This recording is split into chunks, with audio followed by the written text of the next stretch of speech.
It's about surviving.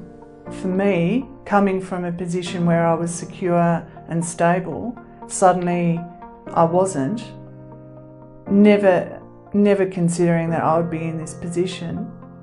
I was full-time working. Then, beginning of this year, I had an operation. So I had to go down to 2 days a week. Since then, I've found my wage decrease just was very difficult to sustain myself, like groceries, rent. I came in and introduced myself, and the volunteers were really helpful. I just wanted to see what was available, even as far as talking to someone about what had happened, because with medical appointments, counselling sessions are very expensive. I couldn't afford them. So someone told me there was a social worker here, and I spoke to her. I also came in and got a petrol voucher. For some reason I felt guilty because, there might be people that need this more than me.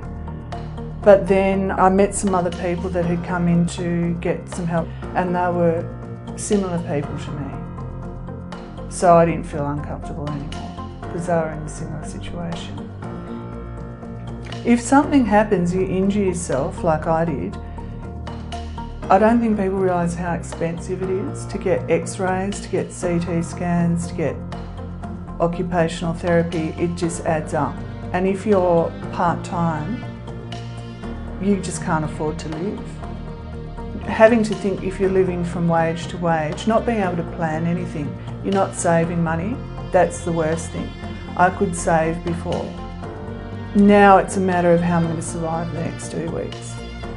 So I can't plan a trip, I can't plan anything. Buying a new car, if this car breaks down, what am I going to do? So the security's gone. So I've had to put a lot of things on hold, basically.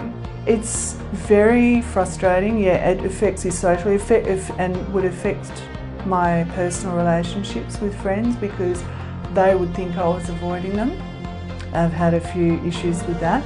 And I've in the end had to come out and say, I can't afford to. It can be quite humiliating. Your routine gets thrown out the window. You don't have a routine anymore. Leisure time is just non-existent sort of thing. Because you're adding up in your mind, budgeting how am I going to afford to eat, not how can I afford to go to movies. That's not an option. After I've paid my rent, for the wage I earn, I would probably have about 150 per week, yeah. And rent goes up, but if your wage doesn't go up, there's an inconsistency there. Even looking for work costs a lot. Going to interviews, printing out resumes, having access to a computer, ringing places, canvassing, it adds up. I think there's a lot of people accessing these things that don't talk about it. One positive, encouraging conversation can make amazing difference.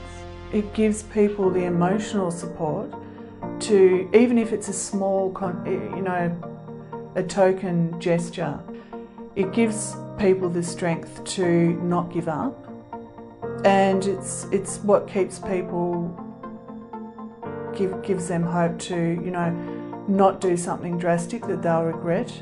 I think people believe that they have a duty to make it on their own, and that's impossible. So if this wasn't here, a lot of people, including myself, would give up.